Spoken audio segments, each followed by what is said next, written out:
a alcohol-free space based here in Austin, Texas.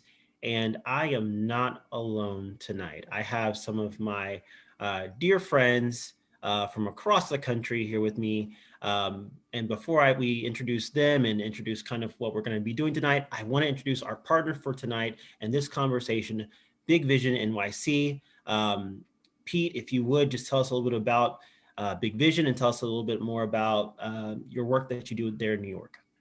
Sure. Thanks, Chris. And thank you all for being here. Big Vision, we are all about really sustaining recovery through experiences, lifestyle, connection. We're the missing link between, think of treatment, clinical, kind of coming into recovery, and how do you go on and kind of really have a vibrant life in recovery and go on and live from there. So, that's why this is an important thing, because you can't have lifestyle and recovery and not talk about these things. So really grateful for the relationship we have with Chris, with Sans Bar, and the ability to do these things.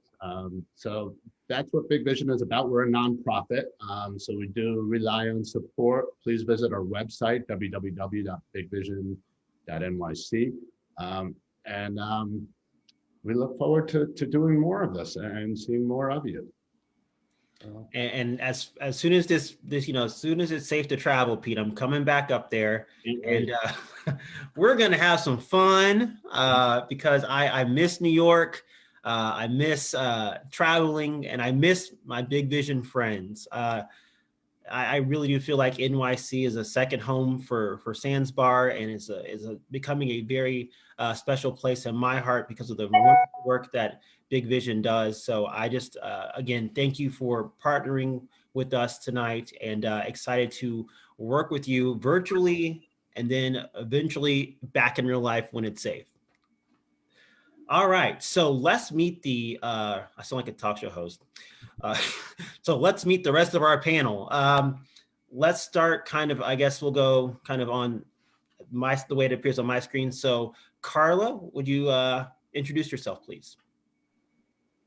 Yes, all right. Hi, everyone. My name is Karla Rosa. Preferred pronouns are she and hers. I live in San Francisco, and kind of the way that I would explain myself in the sober space is I was a high-functioning, high-bottom alcoholic. And I stopped drinking about 2 years ago on December 31st of 2018. And since then, I have become a community builder. Being sober has opened my heart to building community and helping people feel like they are less alone. Specifically, the community that I have is called Sober IRL, Sober in Real Life, which is all about finding women that are local in your area to just meet up and have fun and be more than your day count, and just remember that you are a multifaceted human being. And that is just what I'm most passionate about right now. And my actual job is executive assistant. And so this has just been the passion project that keeps me going forward. Awesome. Well, thank you very much, Karla, for being here. And for Sober IRL, I see it blowing up all over the place. I mean, there's going to be a Sober IRL Mars very soon. You guys are just doing wonderful things. And I cannot, as another community builder, I am just very impressed and respect the impact that you're having across this country and across the world eventually. All right, next on my screen is Hans. Hey, how's everyone doing? My name is Hans. I'm also known as DJ Hansi. My preferred pronouns are he, him. Yeah, I'm the founder and resident DJ for Reprieve, which is a sober dance party in Brooklyn. It's kind of like a pop-up dance party, moves around. I'm also a filmmaker.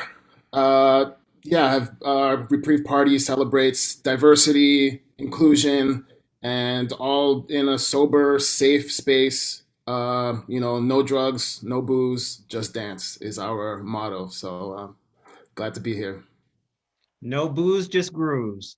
Hans sent me one of the best mixes I've heard in a long time.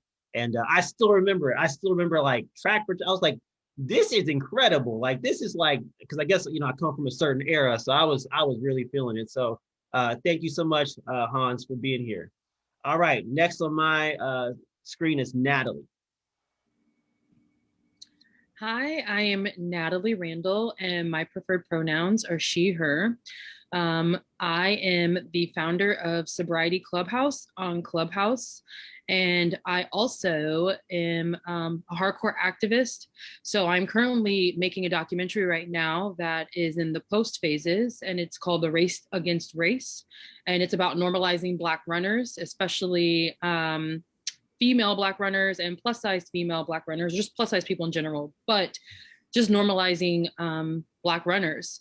So I am, you know, also an actor and a filmmaker and do all that kind of stuff. But yeah, sobriety and activism are two hardcore things for me.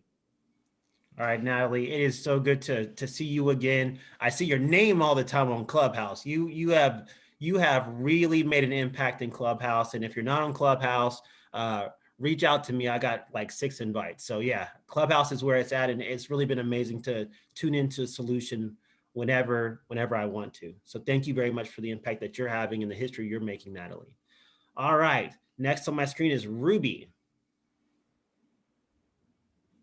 Was on mute. Hi.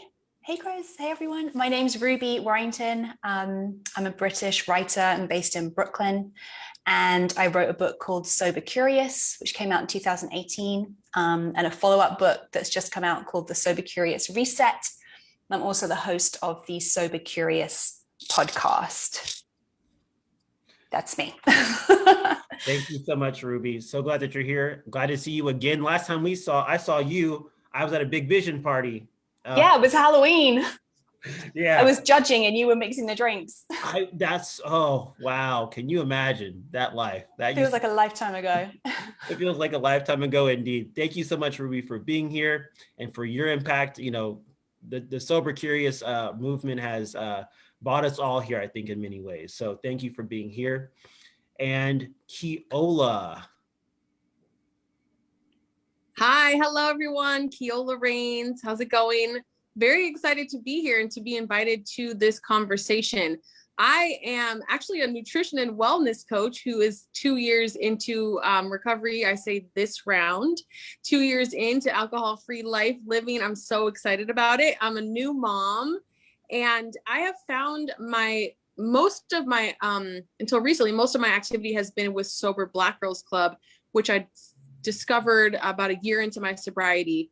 And even more recently, since I did join Clubhouse, I've been working with Natalie also on the Sobriety Club in Clubhouse. My passion has been to bring nutrition and wellness education into the recovery world. It's one of those things where I was kind of afraid when I started being open about my recovery that people would judge, you know, how can you be a nutrition coach? How can you be a wellness coach and a trainer and you're in recovery? And my higher power showed me that actually you can use your gift and your passion and your talents and bring it to the recovery world and serve our community. So something really awesome came out of, something that wasn't the greatest time of my life. So now I am being able to speak on how we can stay healthy, how we can stay well, how we can face those sugar cravings that come up a lot in the recovery world, things like that. So I'm so excited to be here and excited for the conversation. Good to see you again, Kiola. Again, I got all these friends. These are the people I know. So good to see you. You are a mover, shaker, and change maker in this space. And so glad that you can join this panel. And thank you for your work around nutrition. That is so needed, so necessary. And I'm just so glad that you are enjoying your life as a new mom. That's parenthood it's a trip. All right. So now that we know everyone on our panel, I want to explain a little bit about kind of what this evening is and what this evening is not. So let me start with what it's not. This evening is not a panel of experts seasoned in long careers in research and science who are going to bring you the latest and greatest in blah, blah, blah, whatever. No, this is not that. What this is this is an opportunity for all of these human beings to engage and interface with all the other human beings on the other side of this screen on Facebook. And what I hope comes out of this is something that I don't see a lot of, which is just connection and real, authentic, genuine honesty about kind of where we all are. I feel like oftentimes these conversations are very curated and kind of gated behind all of these like ways that we kind of set up to defend ourselves against like saying the wrong thing or doing the wrong thing. So that's not what, this is not one of these conversations where safety is the name of the game. We want you to be more than just a passive viewer here. We want you to engage on chat. Chat is how you engage in this conversation. Again, this is not just a spectator event. We want you to actively participate if you're listening in on Facebook. And I will kind of read a little prepared statement just so that you can kind of get a feel for why we are creating this and what this actually is. All right, so we wanted to create a space that is both filled with conversations and action. So often we see that when social issues rise up, the recovery community remains silent. Our mission is to create a consistent virtual space so that we can be in practice of having challenging conversations. We recognize that we all come to this conversation with very different viewpoints, and you may not agree with everything that you hear, but we ask that you respectfully listen. It is our hope that those watching via Facebook would feel encouraged to join in on the panel conversation by participating in the chat.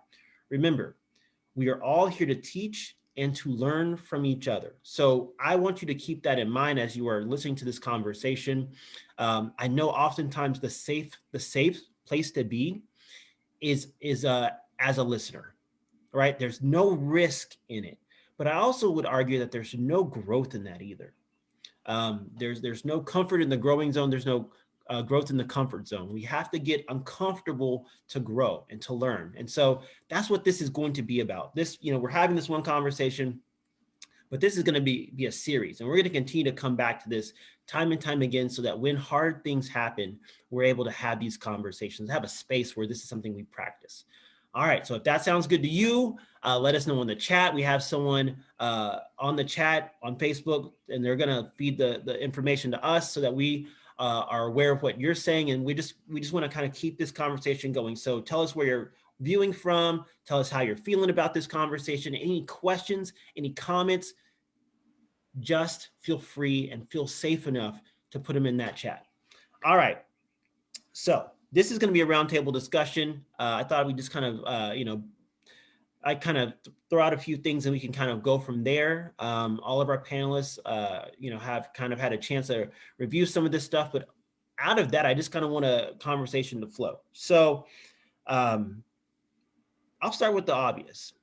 Like, why is it so hard to talk about difficult conversations? Anyone want to take that? I'll jump in. I think it's hard to have them because they don't feel good and they don't feel, sorry, I have my son here. They don't feel good all the time. And we like to talk about things that make us feel good and that make us feel happy and that are joyful. And a lot of times people don't want to face the hard things because it just feels awkward, and then you feel obligated, and then maybe you feel guilty, and then maybe you feel angry. And these are all things, especially in the recovery world, we're trying to run away from those things. We use because we didn't want to feel those things, or when we stopped using, we felt them too much. So why in the world do we want to have to sit here and go back to that stuff, and just really revisit it? So, and that's why I think it's important. Oh, excellent. Thank you so much for that, Kiola. Anyone else? Sure, I'll jump in. I think a lot of it has to do with just how we're brought up, culture. I mean, as a cisgendered male raised with Haitian parents, it's just not something, you just don't talk about things, right? There's family stuff that stays in the family. There's personal stuff that stays personal. Don't talk about your feelings, keep it moving, and we're fine. We smile, but really we're in pain. So I think you bring that experience into your experience when you're outside of your family, outside of your personal community and your personal space. And it just kind of keeps going until we break the chain and decide that it's okay to be uncomfortable if we're all, growing in the process. It's okay to be uncomfortable if we're all growing in the process. Ruby? I think there's a huge fear of anger as well. We're not very good at kind of knowing how to deal with anger, whether it's our own anger, whether it's other people's anger. We're told that anger is like really bad and it should be avoided at all costs. And yet so much of what we need to talk about is going to make us angry because there's a lot to be angry about. And so I think that we have a lot of fear around anger. And so I know for myself, like my heart starts to race if I feel like I'm going to say something that might cause an aggressive reaction, right? And so I'd rather just like not say anything. And I think that anger is something that we definitely, like to your point, Kiola, really use substances to kind of squash that down and kind of keep a lid on it, which is just, yeah, it's a recipe for stagnation. And we never kind of, Lama Rod Owens wrote an amazing book called Love and Rage, and it's all about how to really channel our anger into things that we're passionate about to bring about positive change, which I love that message. And it's the first time I'd really heard it put out there in that way. That's very powerful. Pete, yeah.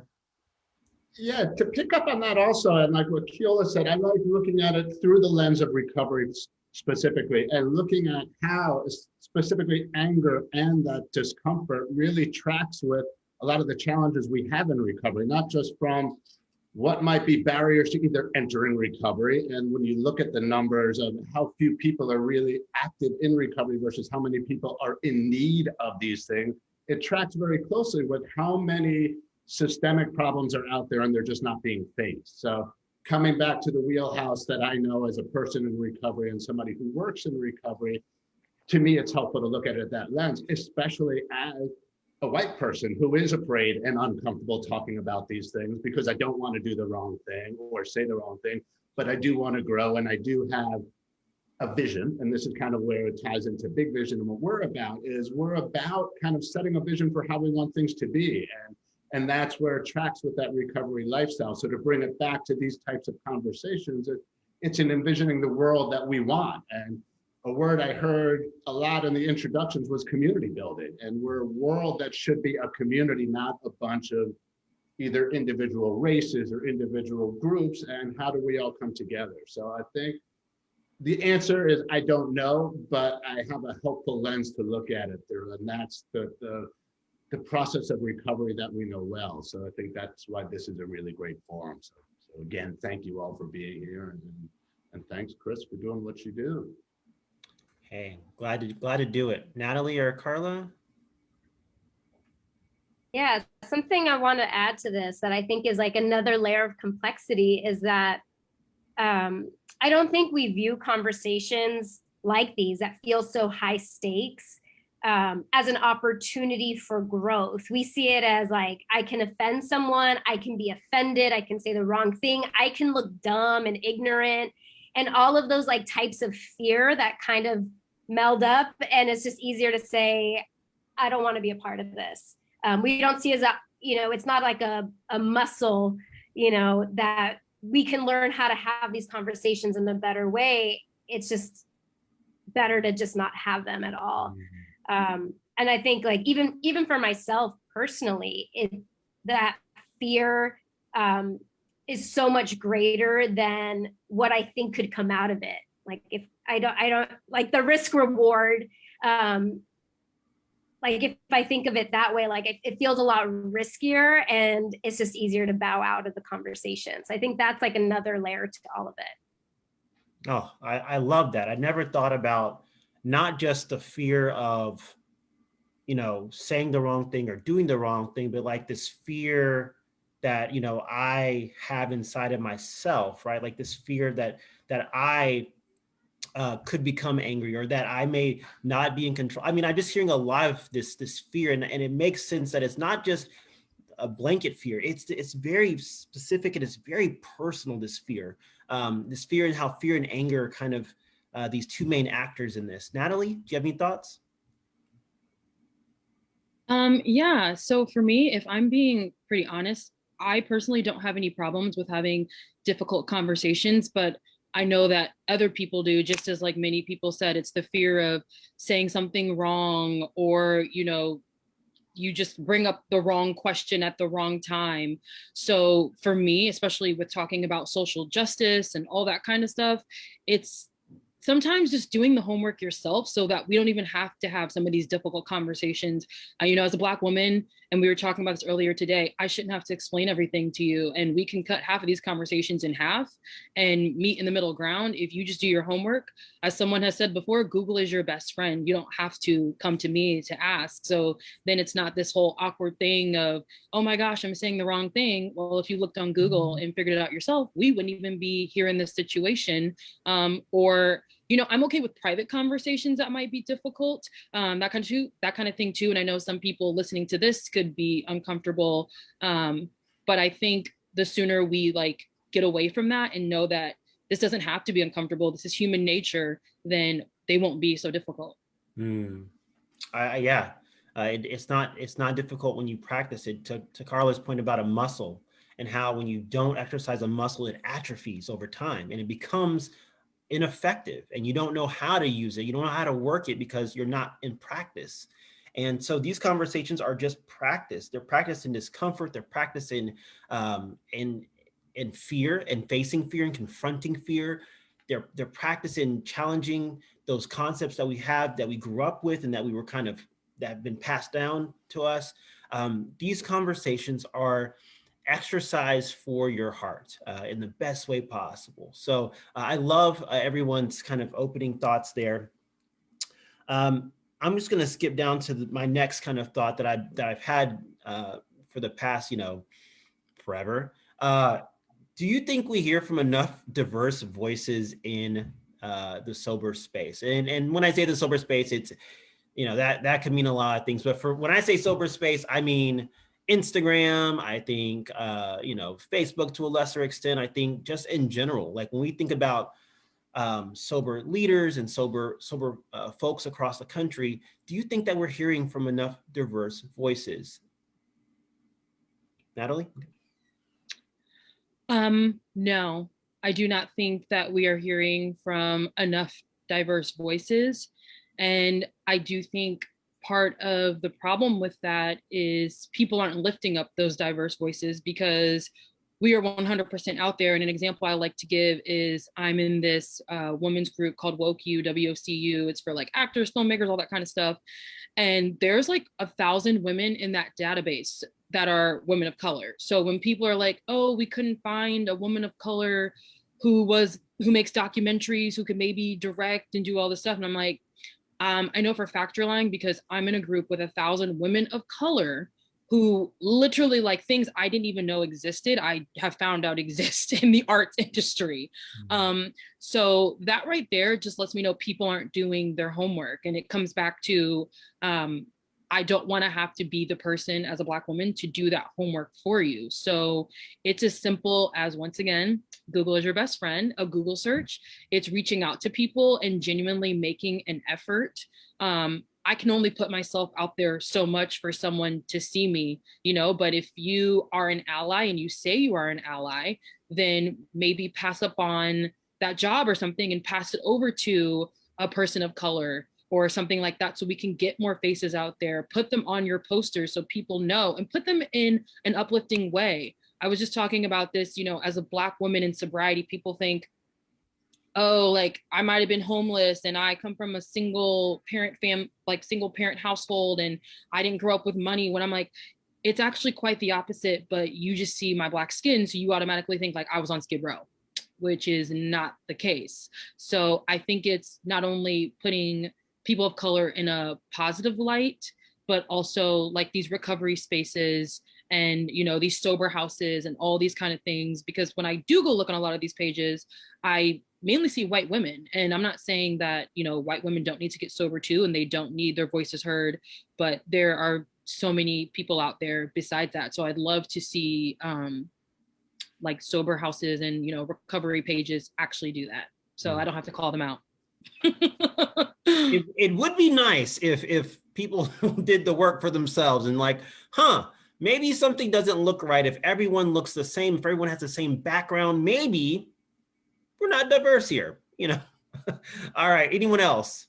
Yeah, I think also just to add on, diversity is more than just black and white as well, and even this panel is indicative of that, because there are a lot of other, whether or not they're races, nationalities, identities, or whatever that might be, that are reflections of diversity. And there can be something almost like contradictory about just trying to group people together versus looking at individuals and what diversity is really about. So absolutely, there is an underrepresentation of diverse voices. And I think it's been supported by the system, and a lot of the systemic problems, which we can spend a lot of time unpacking. But one thing I really love about one of the reframes that was just given a moment ago is where's the opportunity in this, and how it doesn't have to move forward with the same challenges that it's progressed to. So I like kind of reframing it that way. Now, what can we do? How do we bring those voices in? How do we create more platforms and opportunities? What our solution? Very well said, Pete. Anyone else? Yeah, the answer is no. There is not enough diversity in the sober circle. Unfortunately, I know when I came up with the idea for Reprieve, and I was seeing just what was out there as far as like entertaining things for young sober people to do. It was not. There was no black people that I could see, or Asian or Latin or queer, and it was disappointing and it was disheartening. And I thought, oh, this is the world I'm stepping into. It was very female and white, as Natalie pointed out, and I do see that a change since I've started Reprieve in 2018. I have seen a change. I will say that I have seen a change.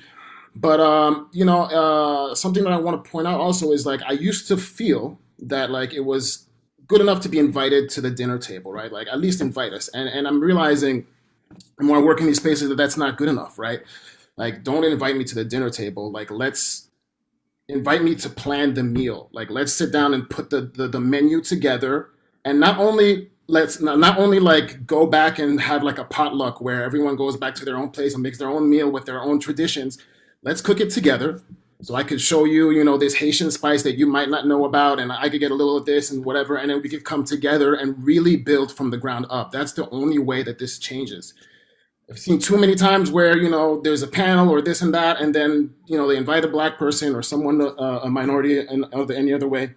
And then it's just forgotten about, and the company is still all white. And you look at the website and the board is all white, and, the employees are all white. And I feel like now's the time to have the uncomfortable, ask yourself the uncomfortable questions and ask, why is that a thing? Why are we operating in this way? Can we do different? Can we do better? How do we do better? How do we do better? Indeed. Anyone else? Okay. Oh, Ruby, go ahead. Oh, well, I was just, I actually lost your sound there for a second, you moving on.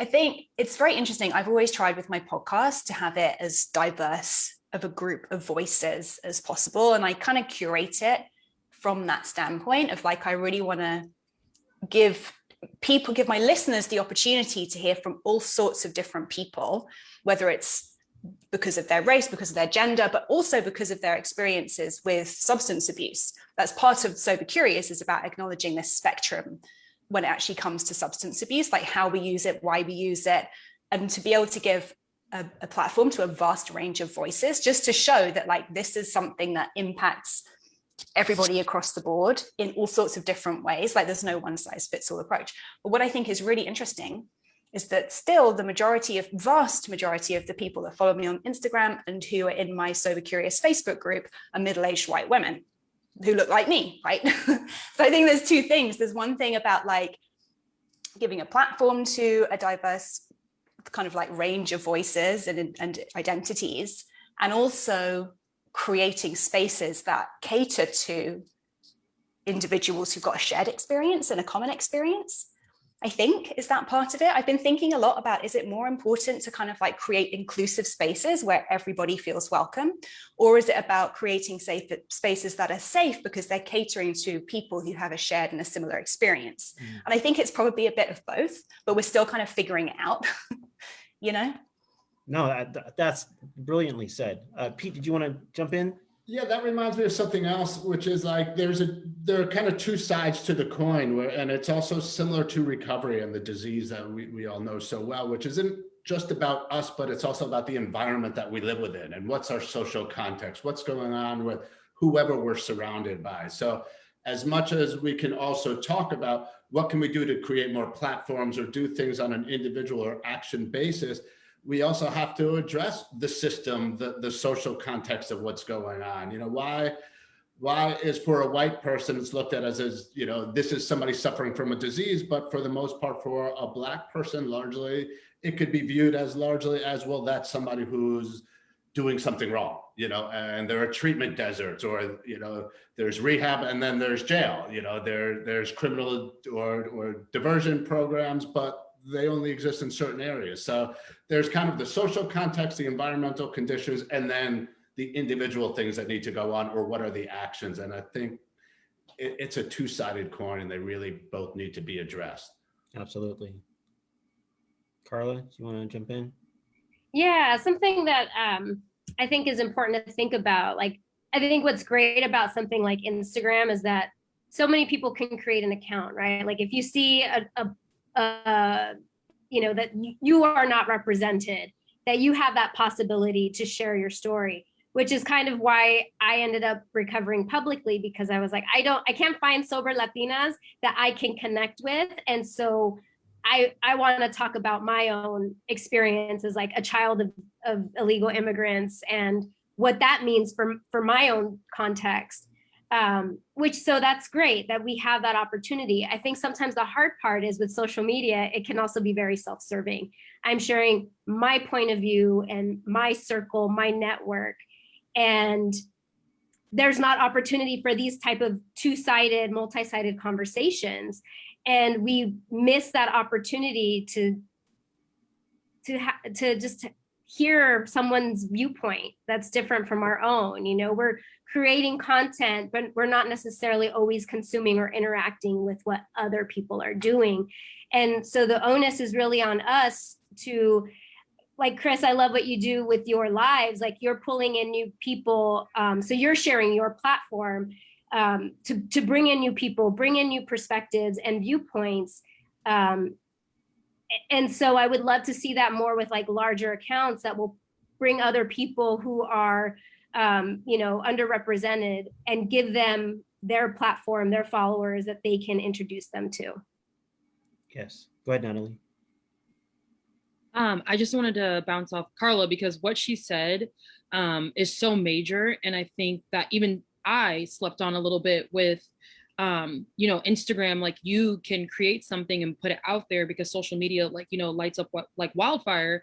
And when I created Clubhouse, I didn't really think of the magnitude when I was making the sobriety club and just how impactful it would end up being. And especially being a Black woman leading it, you know, I look at the types of club rooms we have and the topics that we have and stuff like that. And we talk a lot about race in there. And I actually was thinking to myself, what if a white person had done this, you know, they blew it up a little bit, would we be having these conversations?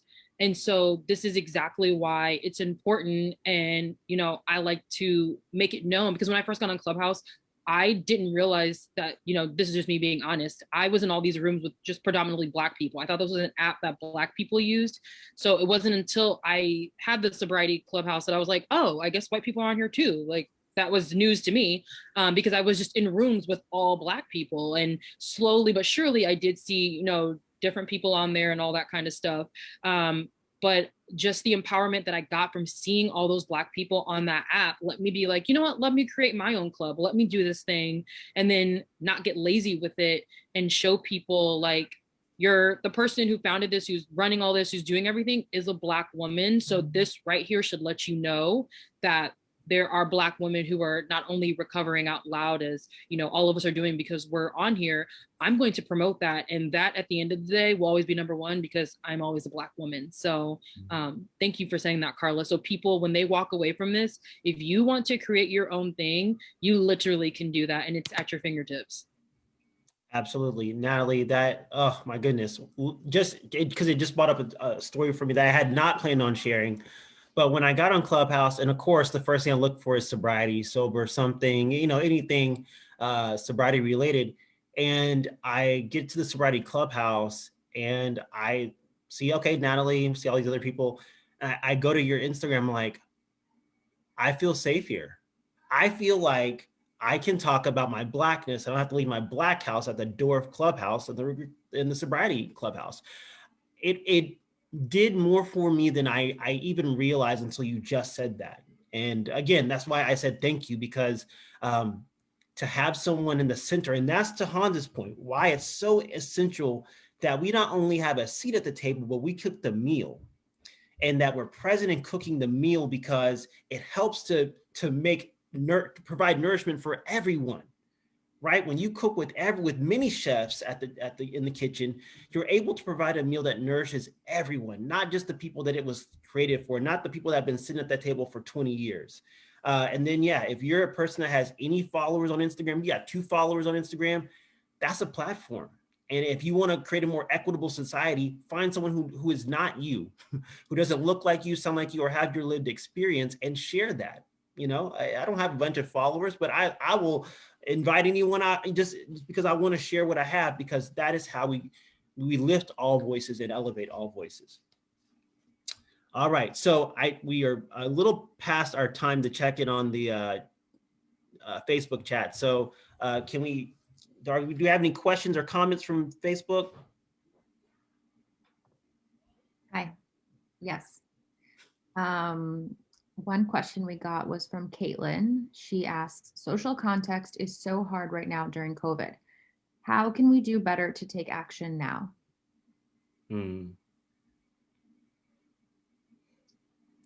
Anyone want to answer that?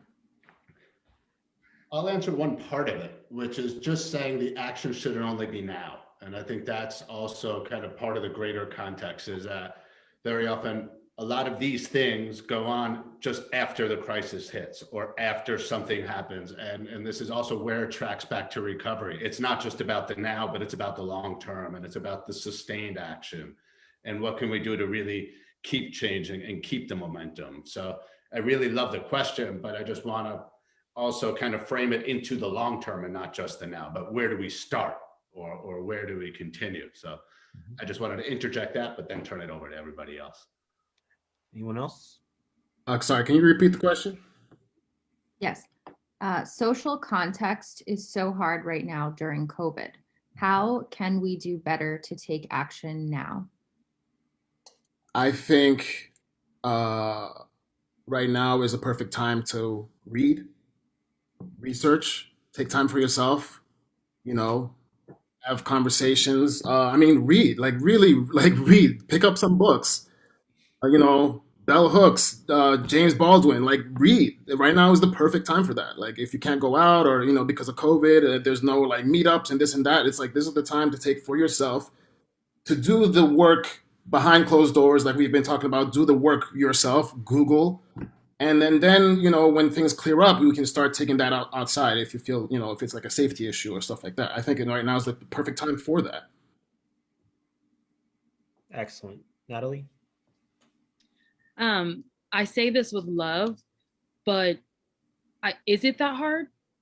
I mean, we all, and this, I shouldn't assume that you have a TV or you can watch the news or you have a phone to look at Facebook, Twitter, anything. But since we're commenting on this live feed right here, I'm going to assume that we at least have Facebook, and we see what's happening in the news. We see what's going on.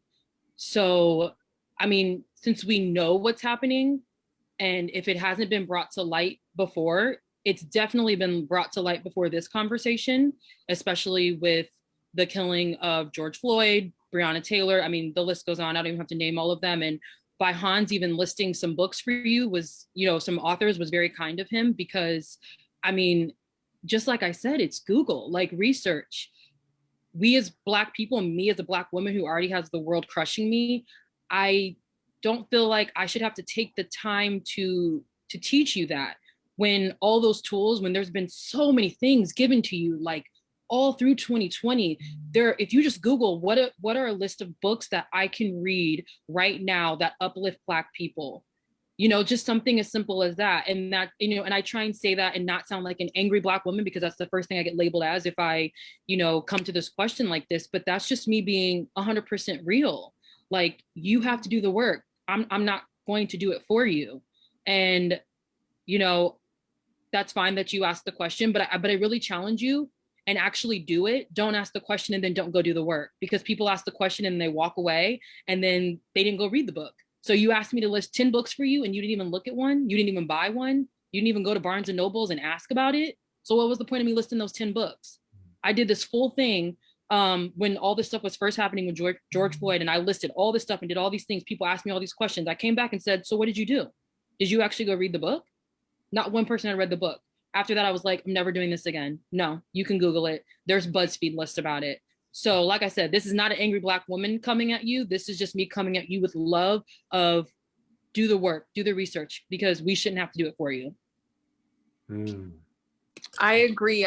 Just to kind of piggyback off of that and kind of the energy of a conversation that was held in a similar topic somewhat this morning in the sobriety room on Clubhouse, without, again, being rude or being a smart ass, I can kind of say, once you look up all the organizations like Sans Bar that was started by a Black person, like the Sobriety Clubhouse, Sober Black Girls Club, Sober IRL, and you've done that research where you're like, wow, there's these 10 amazing groups that are doing these positive things in their community. Go ahead and get your debit card, get your check, PayPal, and donate to the causes, because most of them are nonprofit.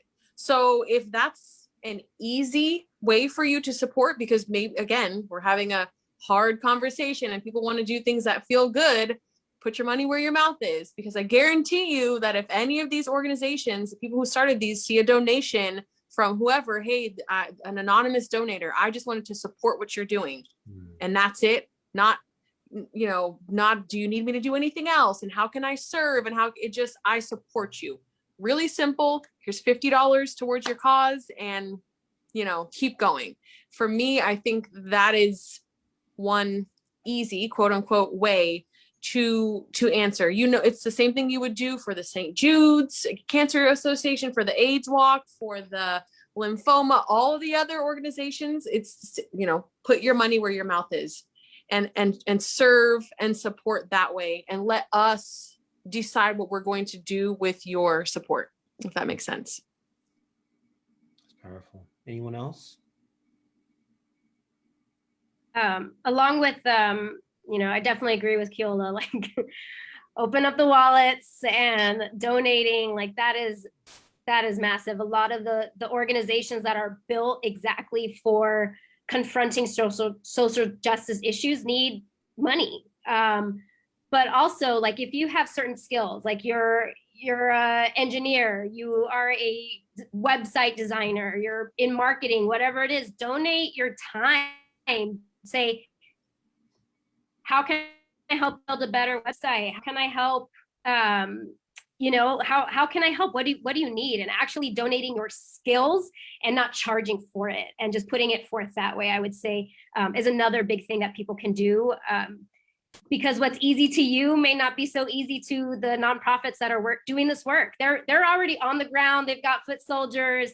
They're thinking about this stuff day in and day out. Like, this is also where you like step back, you know, let the people who are part of the community and actually know who their constituents are, like, you step back and you say, I support you. What do you need from me? Do you, like, even if it's like, I'm going to bring coffee to your next meeting, whatever it is, I will help and set up and kind of take off the administrative load from some of these organizations so they can do more of the great work that they do.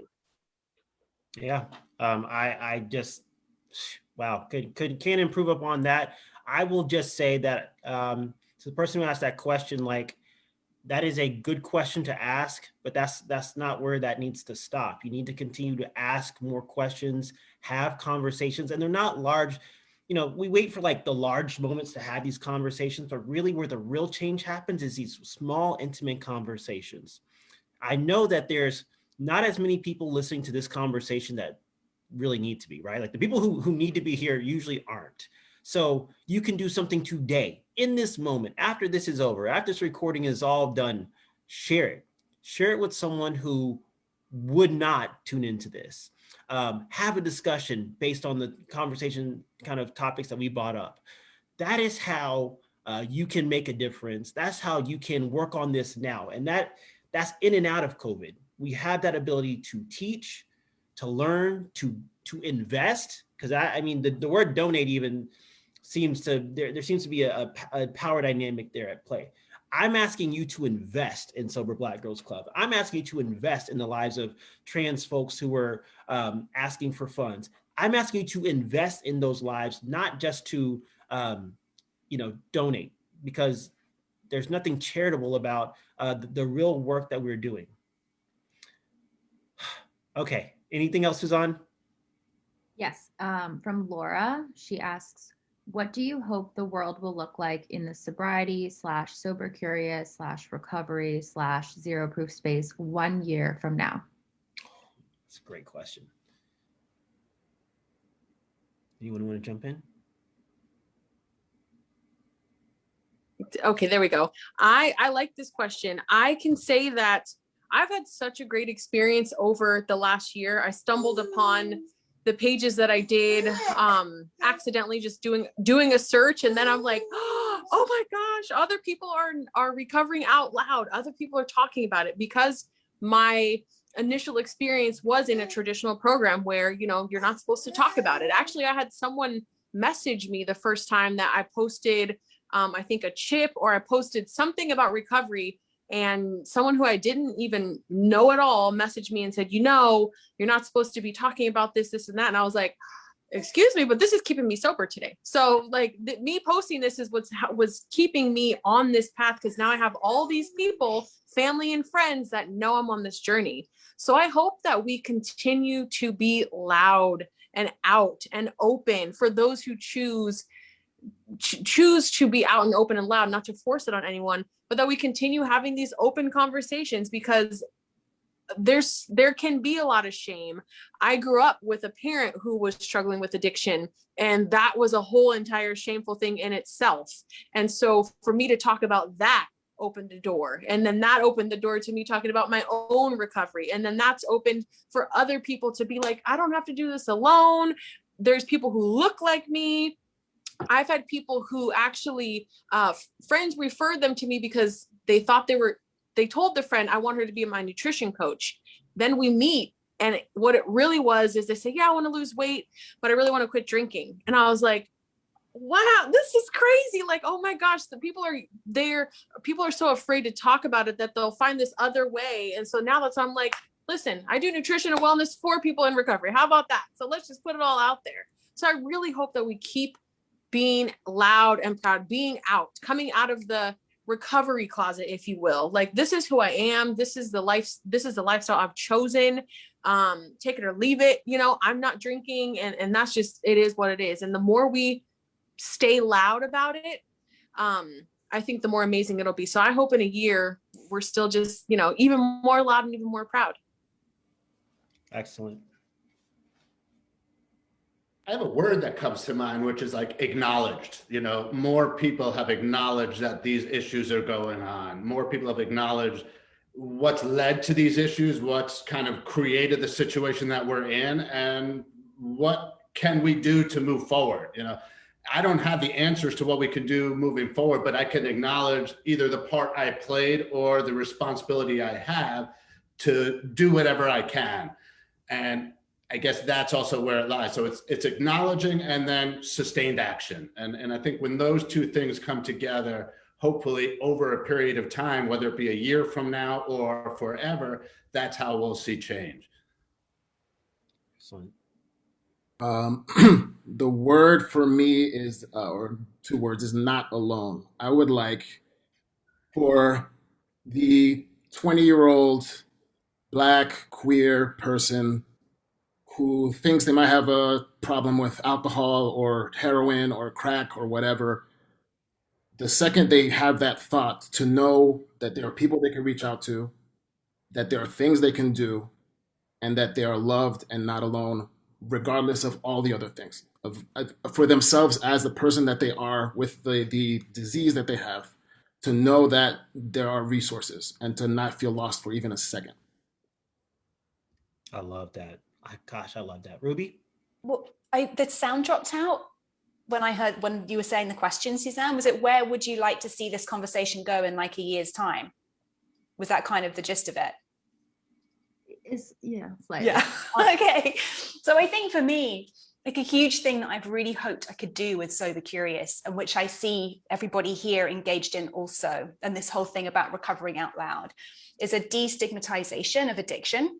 So we no longer see it as something to be ashamed of, something is wrong with me, I'm weak, I'm a failure. It's like, no, this is like the odds are stacked against you. And if you happen to have been born Black or brown or poor or disabled, the odds are stacked like even higher against you. So like, it makes absolute sense that you have found these ways of dealing with some of these really huge issues that you're confronted with in your life. And I hope that we see more and more conversations out loud like this that help us understand that addiction is not anything to be ashamed of. And that for that young queer kid who thinks I might have a problem, that actually there's no shame in the outreach. Not only is there somewhere I can reach out to, but there's actually no shame in that outreach as well. And so that's where I really hope this conversation is going. And I think events like this are doing it. I think the work that everybody is engaged in here is kind of part of that. And that is really, really encouraging, because to me, it says that we're actually getting closer and closer to like the root of like, why do we have so many problems with addiction and mental health and suicide in our society, which is that there's just so much shame and stigma around this whole subject, you know? So yes, to destigmatizing addiction. Anyone else? Yeah, I would love to see something in a year. Something that I would love to see in a year would be people being more accepting of all pathways. And that is something I will preach forever is, you know, people want to shame people if you didn't go to rehab, you're not in a 12-step program, you know, those kind of things, because I personally went through a 12-step program for the first year of my sobriety, and the rest of the 6, I did something else. And I respect whatever pathway it takes for you to get sober, because at the end of the day, it's your sobriety, it's not mine. So there's just like so much shame people want to put on people. And I also want to talk about people, when it comes to time, you know, I've recently realized that being around sober people a lot more, because I've not had a sober community until recently, that so many people sometimes can not even necessarily mean to, but they put shame on the people who maybe have 3 days, 5 days, a year. I'm like, at the end of the day, every minute that you're sober is just as major to me as someone who is sober 30 years. So I just, you know, wish that a lot of people wouldn't bring people down for whatever pathway they choose to get sober, and for the amount of time they do or don't have, quote unquote, to them. Because like I said, any minute that you are sober is an accomplishment, and don't let anyone tell you otherwise. Oh, so agreed. One little thing. Sorry, Chris, I didn't mean to cut you off there. You're fine. To add one thing to that, Natalie, is one thing that's always fascinated me being in recovery and working in this space now for over a decade, is that there's more stigmatization, more prejudice, if you will, from within the recovery community to other people within the recovery community than there is from the outside.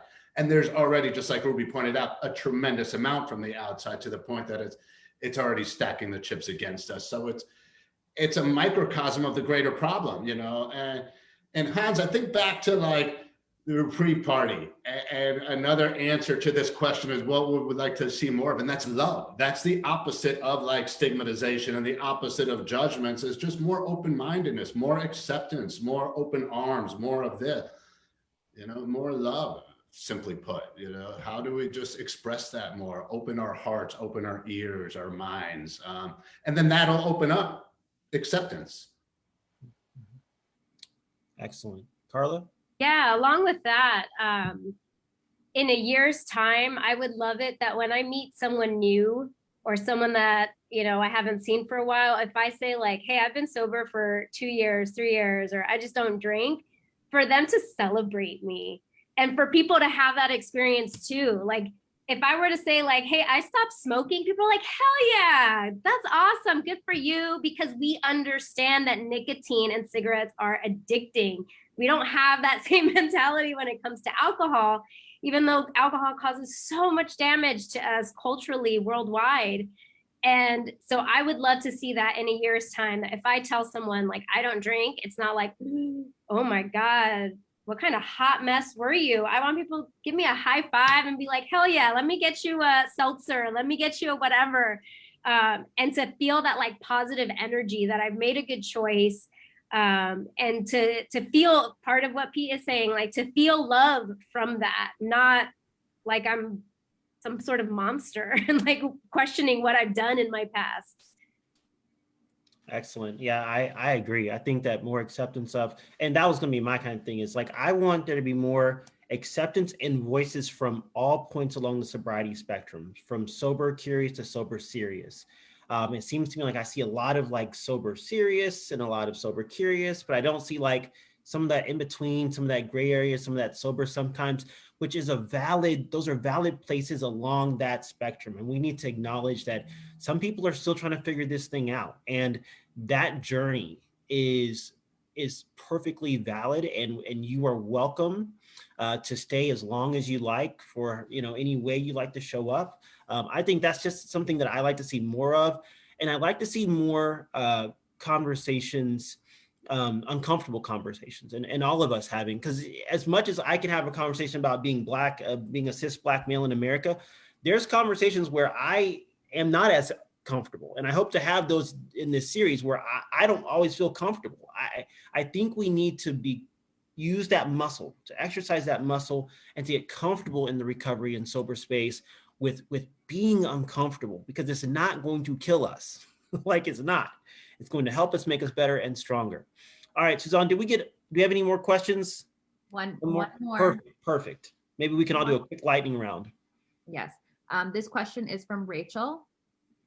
How do you balance your private recovery with recovering out loud, especially for those with platforms and sometimes feel like their healing is synonymous with content? Okay. Who wants this one?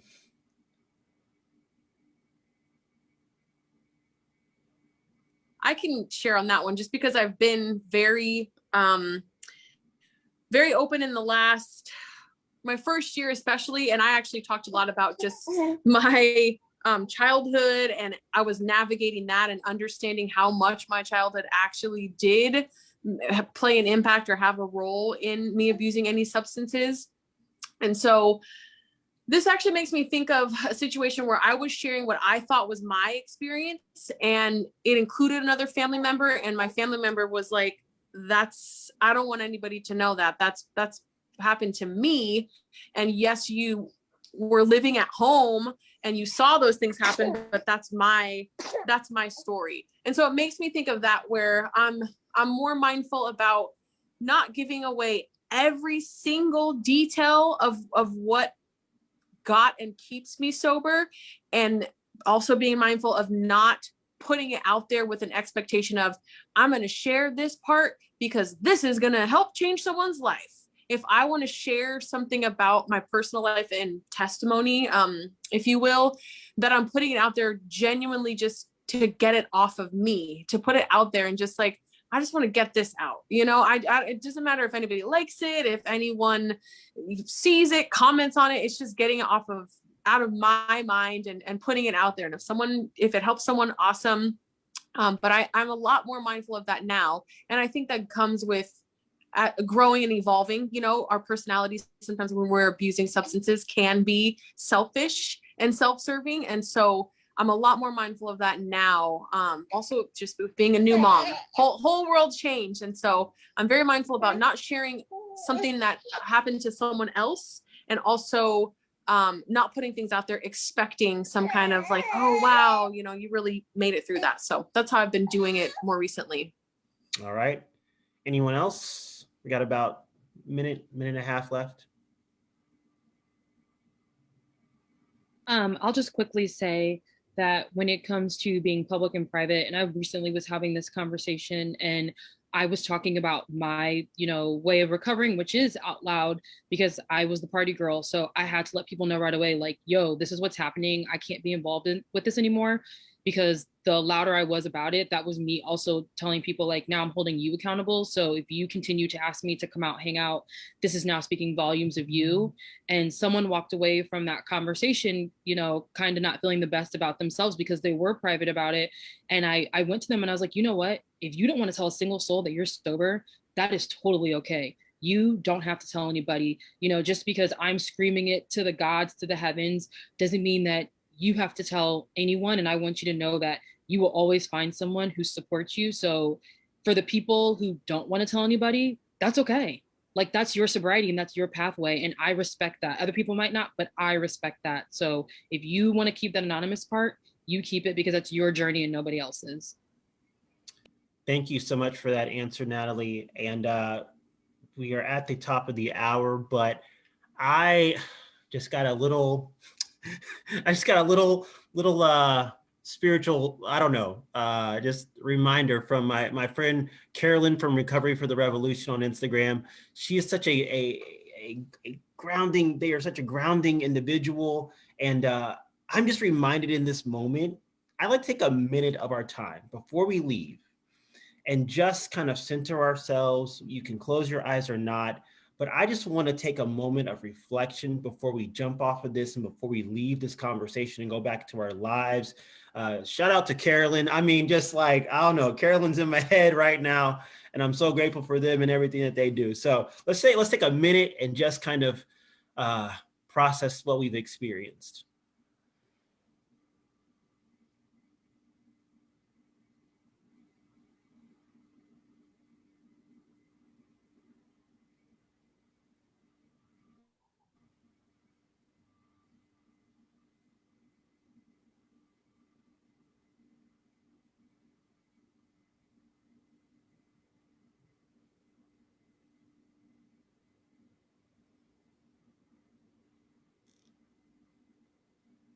Four, three, two, one. All right. Thank you all for viewing this very special event. We will do this again. If you are still watching us and you are still on the chat, please let us know what are some directions you'd like to see this conversation go. Again, this is unscripted. We don't know what we're going to do next, but we know that we're going to be back here, maybe with a different panel, but we're going to be here to have these uncomfortable conversations. Thank you again to Pete and Big Vision. Thank you, Karla, Ruby, Natalie, Suzanne, Kiola, and Hans. Find them all on Instagram, follow them, and we will see you guys next time. Thank you, everybody. And thank you all for taking the time and being here. Really looking forward to getting to know everybody more. Good night.